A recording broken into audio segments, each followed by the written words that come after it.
পশ্চিমবঙ্গ সরকারের তথ্য ও সংস্কৃতি বিভাগের উদ্যোগে আগামী 15 থেকে 17 নভেম্বর রাজগঞ্জ ব্লকের বেলাকোবার পাবলিক ক্লাবের ময়দানে আয়োজিত হতে চলেছে বাংলা মোদের গর্ব অনুষ্ঠান। আজ সেই অনুষ্ঠানের প্রস্তুতি খতিয়ে দেখলেন রাজগঞ্জের বিধায়ক খগেশ্বর রায়।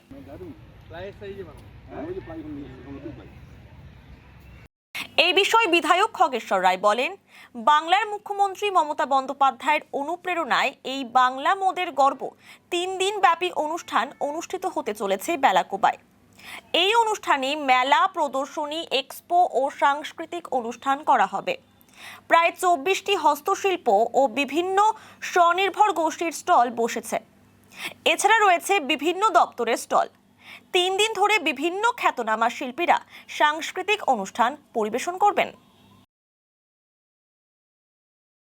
15 থেকে 17 নভেম্বর আমাদের রাজগঞ্জ বিধানসভার অন্তর্গত শিকারপুর অঞ্চলের বড় একটা মাঠ আছে, আপনারা নিশ্চয়ই শুনেছেন, যে পাবলিক ক্লাব ময়দানে বাংলা মোদের গর্ব অনুষ্ঠান হতে চলেছে। এবং এই অনুষ্ঠানে সারা পশ্চিমবাংলায় 2011 এবং 2024 এই যে বাংলার যে উন্নয়ন, সেই উন্নয়নের কথা চিন্তা করে বিভিন্ন প্রকল্প সেখানে আজকে গানের মাধ্যমে এখানে প্রচার করা হবে। তাই আপনাদের মাধ্যমে এই এলাকার মানুষকে অবগত করতে চাই যে আসুন, যে আগামী 15, 16, 17 3 দিন ব্যাপী বিরাট যে বাংলা মোদের গর্ব যে অনুষ্ঠিত হতে চলেছে, আপনাদের প্রত্যেকের উপস্থিতিতে, প্রত্যেকের সহযোগিতায় সুন্দরভাবে সাফল্যমণ্ডিত হোক, এটা আমি কামনা করি। হ্যাঁ, ব্যবস্থা দেখলেন আপনারা, প্রায় 24খানা স্টল হবে এবং যেটা স্টেজ, যেটা 24x32, মানে বাংলার বিভিন্ন বিশেষে চলচ্চিত্র উৎসবের নামি দামি নায়িকারা এখানে গান করবেন 3 দিন ব্যাপী, এবং লোকাল শিল্পীরাও থাকবে।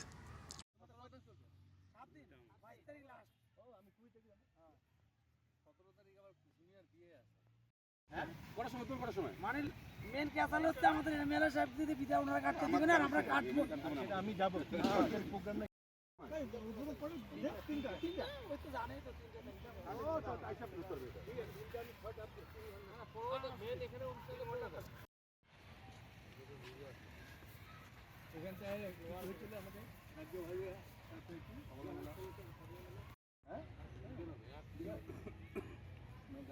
প্রায় সাইজে বানাবো,